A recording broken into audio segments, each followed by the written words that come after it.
ದಶರಥ ಸುತ ಮರ್ಯಾದ ಪುರುಷೋತ್ತಮ ಶ್ರೀರಾಮ ಇನ್ನೇನು ಕೆಲವೇ ದಿನಗಳಲ್ಲಿ ಅಯೋಧ್ಯೆಯಲ್ಲಿ ವಿರಾಜಮಾನರಾಗಲಿದ್ದಾರೆ. ಇಡೀ ದೇಶವೇ ಆ ಅಮೋಘ ಕ್ಷಣಕ್ಕೆ ಕಾದು ಕೂತಿದೆ. ಹಾಗಾದ್ರೆ ಬಾಲರಾಮನ ಮೂರ್ತಿ ಪ್ರತಿಷ್ಠಾಪನೆಯಾಗುವ ಗರ್ಭಗುಡಿಯ ವಿಶೇಷತೆ ಏನು? ಈ ಗರ್ಭಗುಡಿಯ ರಚನೆಯ ಹಿನ್ನೆಲೆ ಏನು ಅನ್ನೋ ಬಗ್ಗೆ ಕಂಪ್ಲೀಟ್ ಡೀಟೇಲ್ಸ್ ಇಲ್ಲಿದೆ ನೋಡಿ.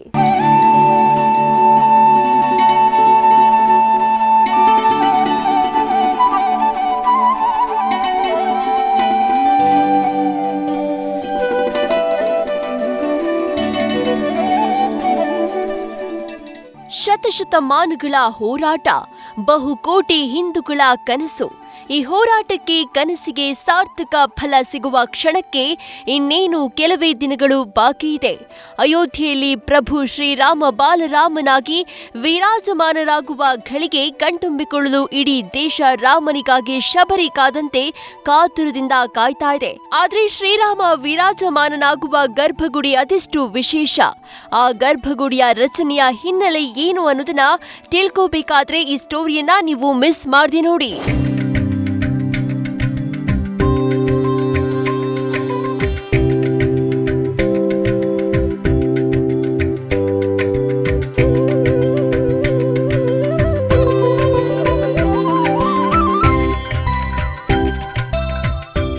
ಜನವರಿ 22ರಂದು ಅಯೋಧ್ಯೆಯಲ್ಲಿ ಬಾಲರಾಮನ ಪ್ರಾಣ ಪ್ರತಿಷ್ಠಾಪನೆ ಕಾರ್ಯ ಅದ್ಧೂರಿಯಾಗಿ ಜರುಗಲಿದೆ. ಅಂದು ರಾಮ ವಿರಾಜಮಾನನಾಗುವ ಗರ್ಭಗುಡಿಯನ್ನ ತುಂಬಾ ವಿಶೇಷತೆಯಿಂದ ರಚನೆ ಮಾಡಲಾಗಿದೆ.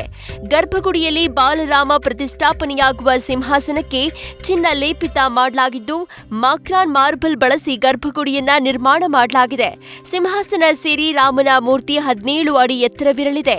ರಾಮನ ದರ್ಶನಕ್ಕೆ ಬರುವ ಭಕ್ತರು 25 ಅಡಿ ದೂರದಿಂದ ಬಾಲರಾಮನನ್ನ ಕಣ್ತುಂಬಿಕೊಳ್ಳಬಹುದಾಗಿದೆ. ಇದಷ್ಟೇ ಅಲ್ಲ, ಗರ್ಭಗುಡಿಯ ಬಾಗಿಲು ಸೇರಿ ಒಟ್ಟು 14 ಬಾಗಿಲುಗಳಿಗೆ ಚಿನ್ನದ ಲೇಪನವಿರಲಿದೆ.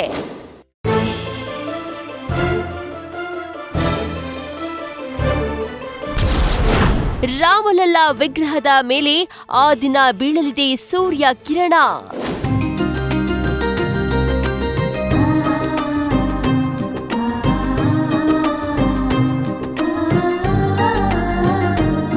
ಹೌದು, ಅಯೋಧ್ಯೆಯಲ್ಲಿ ಪ್ರತಿಷ್ಠಾಪನೆಯಾಗ್ತಾ ಇರುವ ಬಾಲರಾಮನ ಮೇಲೆ ಪ್ರತಿ ರಾಮನವಮಿಯಂದು ಸೂರ್ಯ ಕಿರಣ ಬೀಳಲಿದೆ. ರಾಮನವಮಿಯಂದು ಮಧ್ಯಾಹ್ನ ಮಂದಿರದ ಶಿಖರದಿಂದ ರಾಮಲಲ್ಲಾ ಮೇಲೆ ಸೂರ್ಯ ರಶ್ಮಿ ಬೀಳಲಿದೆ.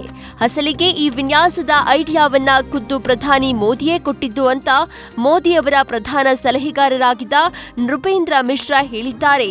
ಮುಂದಿನ 20 ವರ್ಷಗಳ ಕಾಲ ಪ್ರತಿ ರಾಮನವಮಿಯಂದು ಬಾಲರಾಮನ ಮೇಲೆ ಸೂರ್ಯ ಕಿರಣ ಬೀಳಲಿದೆ ಅಂತ ತಿಳಿಸಿದ್ದಾರೆ.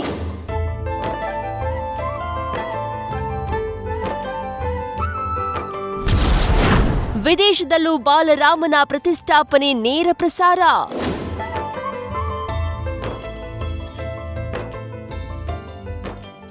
ಅಮೆರಿಕದ ನ್ಯೂಯಾರ್ಕ್ನ ಟೈಮ್ಸ್ ಸ್ಕ್ವೇರ್ನಲ್ಲಿ ಮಂದಿರ ಲೋಕಾರ್ಪಣೆಯ ನೇರ ಪ್ರಸಾರ ವ್ಯವಸ್ಥೆ ಮಾಡಲಾಗಿದೆ. ಅತ್ತ ಯುರೋಪ್ ರಾಷ್ಟ್ರಗಳಲ್ಲೂ ಮಂದಿರದ ಲೋಕಾರ್ಪಣೆಯ ನೇರ ಪ್ರಸಾರವಿರಲಿದೆ. ಜಗತ್ತಿನ ಪ್ರಮುಖ ರಾಷ್ಟ್ರಗಳಲ್ಲಿ ಮಂದಿರ ಉದ್ಘಾಟನೆಯ ಪ್ರಸಾರಕ್ಕೆ ವ್ಯವಸ್ಥೆ ಕಲ್ಪಿಸಲಾಗಿದೆ. ದೇವರು ಕೊಡುವಂಥ ಸ್ಥಾನನೇ ನೆಲದಿಂದ 16.5 ಅಡಿ ಎತ್ತರದಲ್ಲಿದೆ.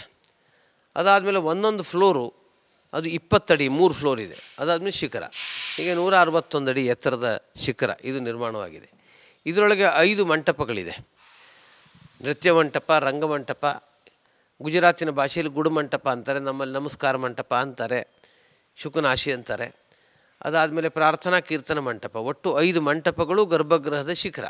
ಇದಿಷ್ಟು ಇದರೊಳಗೆ ಇದೆ. ಇದು ಇದರ ವಿಶೇಷ.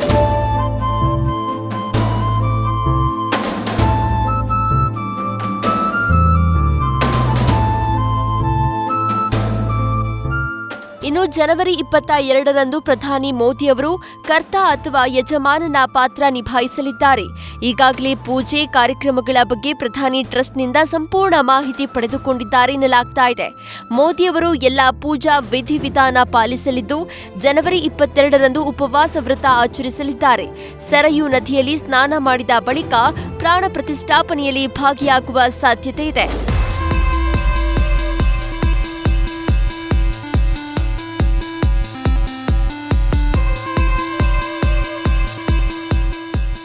ಒಟ್ನಲ್ಲಿ ಭಾರತೀಯರ ಶತಶತಮಾನಗಳ ಕನಸು ನನಸಾಗಲು ಇನ್ನೇನು ಕೆಲವೇ ದಿನಗಳು ಬಾಕಿ ಇದೆ.